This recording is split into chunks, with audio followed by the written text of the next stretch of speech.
Well, now an interesting story. The Portland City Council voted to pay $300,000 in a settlement to a man who spent more than 5 years in prison for a drug overdose death that never happened. The man filed a civil lawsuit that says Portland police officers and a former deputy DA told him he sold heroin that killed someone. But that wasn't true. Joey Vaca talked with him today. He joins us live with the whole story here. Fill us in, Joey.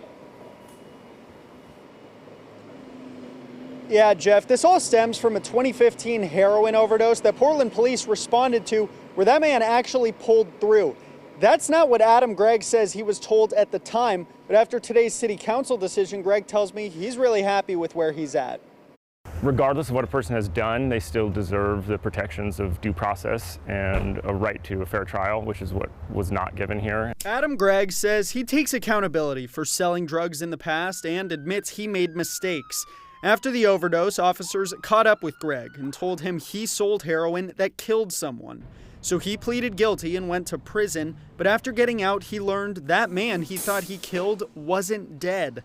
He says the lawsuit was to highlight the harm he suffered in the process. Due process isn't about what someone says a person did or how bad the thing is or how much time they should serve. It's that everyone is entitled to have an opportunity to fair treatment within our system. Today, Councilor Eric Zimmerman was the lone no vote on the settlement, telling his fellow councilors the city did not prosecute this case and Gregg pleaded guilty to the charge.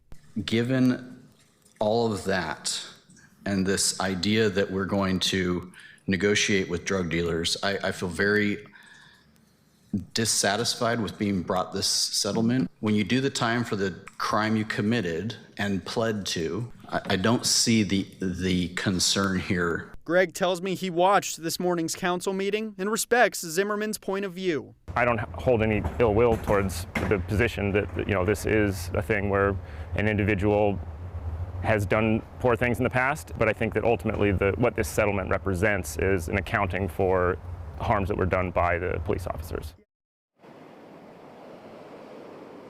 The Portland Police Bureau tells me one of the officers named in the lawsuit left the bureau this month. The other is still currently employed.